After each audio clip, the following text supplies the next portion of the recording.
Hey, this is Mosquito, also known as Chris. Welcome to the shop. Today, I've actually got some tool stuff going on. So I have a Walke Moore router plane, 3500 router plane, and that is based on the Preston design.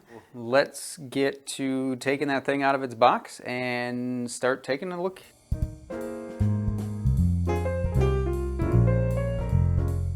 So this is the router plane itself. It has iron 1/2 inch pre-installed, and this is how it comes out of the box. I didn't do anything to it. And then you also get the little user manual. So this is a look at the inside of the manual, and it looks like this will end up being used for both the fenced version and the non-fenced version, this being the non-fenced version. So it's got a list of all the parts there, as well as generally speaking how to use it. To answer the question of whether or not this version can be converted into the fence version, the answer is no, because this version just has these two holes drilled in it if you wanted to put a wooden piece on the bottom, where the fenced version will actually have some slots that kind of go through this area that you can actually mount that fence onto. It'll slot into that thing. But yeah, so you can't upgrade this one to the fenced version, but they do have plans on bringing out the fenced version. They've already got it up on their website, WalkeMoreTools.com. In addition to that, you also get a baggie with a sharpening jig and a depth stop. So this is the sharpening jig, where basically just screw the iron cutting edge into this to either fit into a sharpening jig or just to make it easier to freehand. And then you also get a depth stop, which is actually kind of neat, something that I didn't have on my Preston. Now that we're through that, let's kind of reposition and we'll take a little bit closer look at the plane.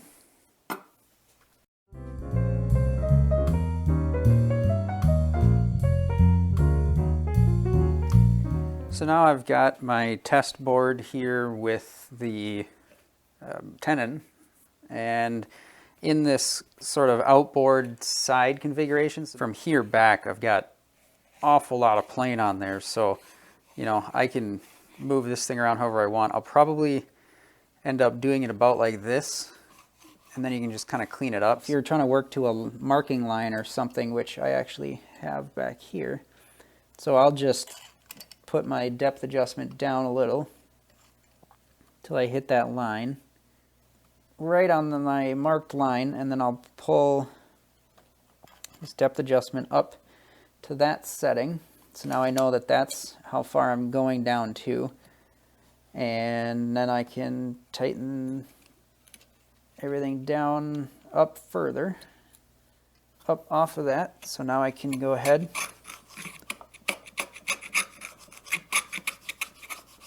start cleaning up my tenon.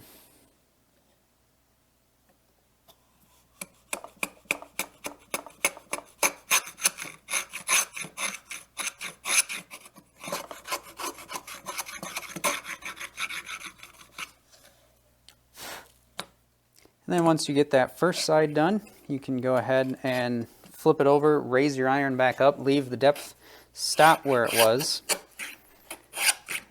Now you can clean up this side too.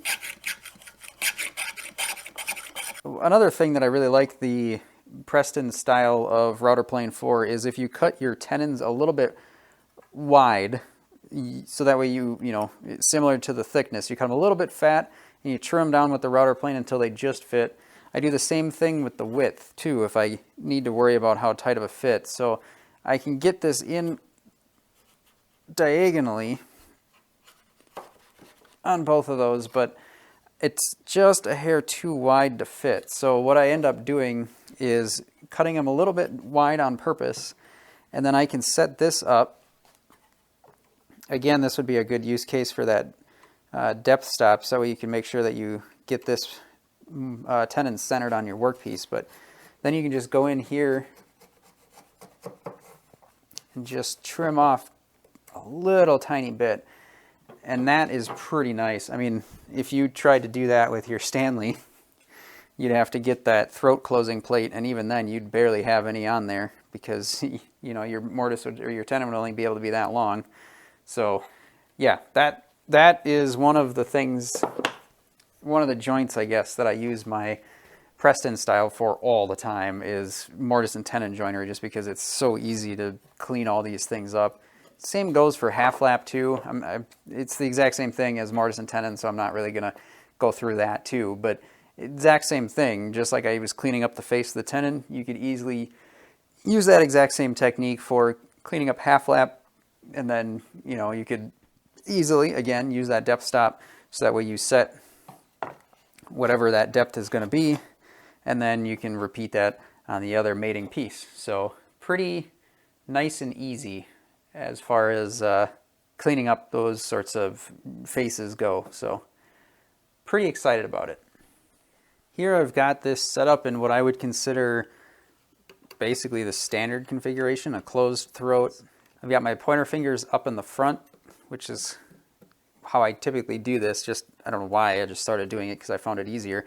And then I'm kind of gripping the knob in behind with my between my pinky and my ring fingers. Well, and actually this one I think between my middle and my ring finger is the most comfortable, just from the size of the knobs. I think it's a little bit nicer, but basically then my thumb is back here. So when I start out, I push so that my pointer fingers are pushing down on the plane where I need to make sure that I'm bearing on the work, so I don't, you know, actually rock the plane one way or the other when I'm trying to use it.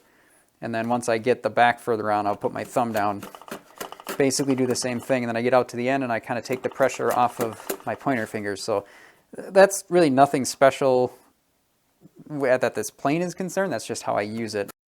And then typically once you get to the point where you might start caring about the blowout, you would turn around and come back, and then I basically just reverse it. I push down with my thumbs and then pull in from there. So obviously works as a router plane should. Hey, so I know this is already long enough as it is with everything that I shot the other day, but there's a couple of things that I wanted to show that I just couldn't get to before I had to pack it up for the night before. So now I've got a mock hinge installation, and I've put just a scrap piece of plywood, I still have the sticker on and everything, very roughly cut out, drilled out, and then cut out. And this is roughly, well, it's 12 millimeters, so about ½ an inch thick. And this gives me a little bit more clearance. Even with the iron all the way up as far as it would go, you still have to take off like 1/4 inch, 3/8 of an inch. So I put this base on so I could use it in this side configuration. So I could go side to side instead of having to go the long way this way. And what that allows me to do is get a shallower depth of cut, so I can use this plane just like this to go through and clean up my recess for the mortised hinges. Now I do have a smaller Lie-Nielsen plane which would work for that, but something this size, once you get back to here, you can start tipping, because when you're trying to get this very edge, this side isn't in, so the only part that you have is right there. So that's another job that I think I'm going to enjoy this plane for. So once again, with this wooden base on it, I have it on the inboard end, and I've swapped over to a Lee Valley 1/4 inch iron, and that's kind of why I needed to have this bottom piece on it in order to get that basically shallow enough. And so you can kind of see, like if I was, you know, trying to clean up a board where I had a groove, you know, on the edge of a board like this, with the intention of using like a raised panel or tongue and groove or whatever I might be doing with it, this is way easier to use and a lot more stable, at least feeling to me, trying to use this like that rather than trying to come in here with a Stanley plane, because then really the only thing you got is right there in the back. That's another use that I like about this plane, and I got used to actually doing that with my older model Preston too, because I could do that with that plane already. I didn't have to have any bottom plate or anything like that. So I think this is another sort of thing that's useful if you cut your grooves on the table saw or router table or something, you may not always have the most consistent depth, and just being able to throw this thing in there, run a couple passes with this thing, clean it up, pretty nice and easy.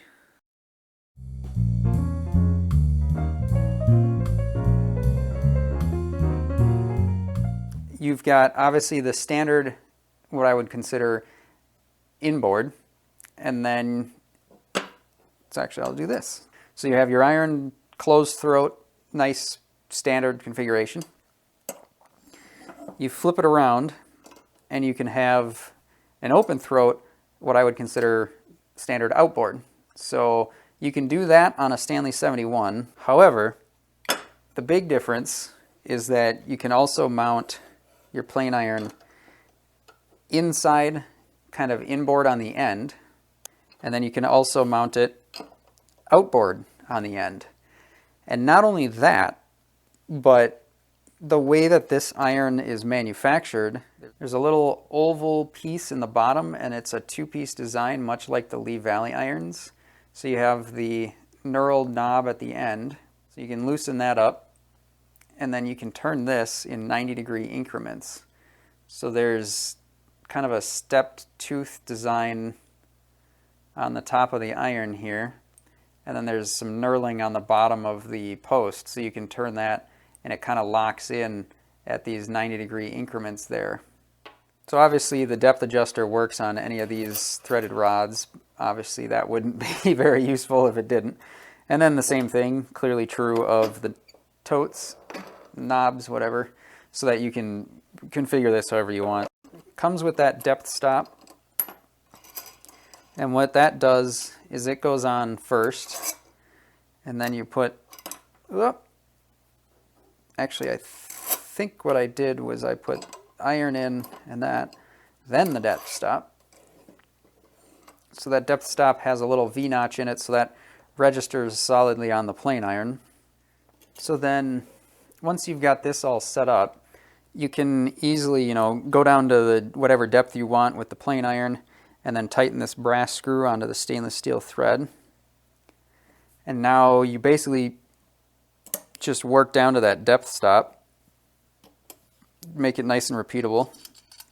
So now you just go down to there, tighten it down, and then you can get consistent results all the way around everything that you're working on. So that's a pretty nice upgrade versus the Preston one that I have. I don't have a depth collar for that.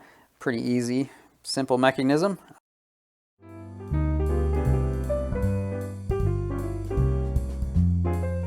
That was my rundown of the Walke Moore 3500, I guess it is, Preston style router plane.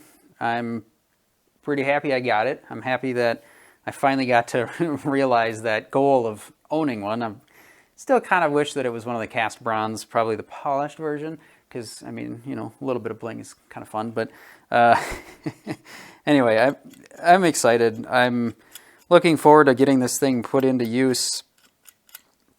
Now I might be able to have, one of my old Preston set up to have a different configuration from this one, and, just like people with their regular corded routers, you can have a router bit per router and call it good.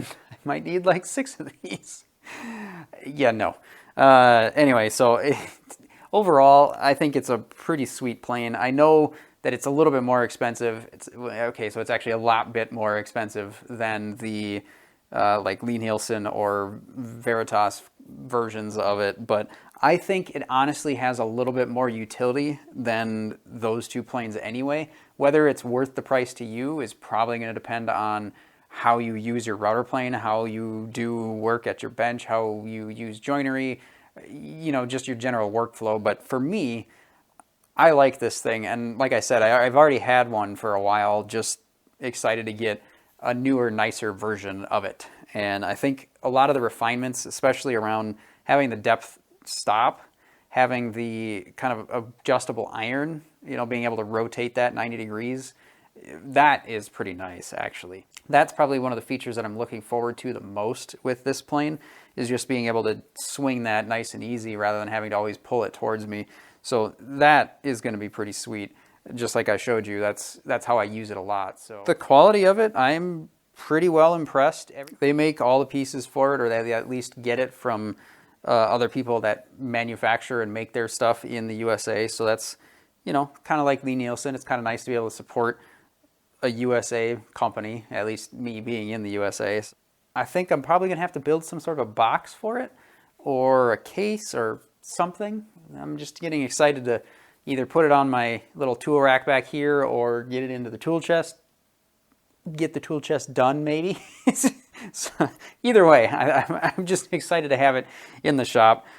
If you have any other questions, anything else you want me to try, anything you want me to experiment with, anything that you have just on the top of your head that you want me to see if I can do with this thing or whatever, any ideas, just go ahead, put those in the comments. If there's enough questions that I feel like I'd be able to answer, or, you know, realistically be able to take care of in a video, I might do that. I might do a follow-up. Maybe I'll reach out to Walke Moore and just see if I can get some more details on the plane, on it, how it's made, you know, answer some of the questions that I had, you know, see if this is actually cherry, see what they finish the wood with, see what kind of steel the base is made out of. Might be kind of fun to see if I can get a hold of them just to either get some of those questions answered or who knows what. But as always, I appreciate those of you that stuck around this far and watched through here. So if you liked what you saw and you're not already subscribed, please feel free to hit that subscribe button so that you will be around for the next one. And until then, I will catch you in the next one.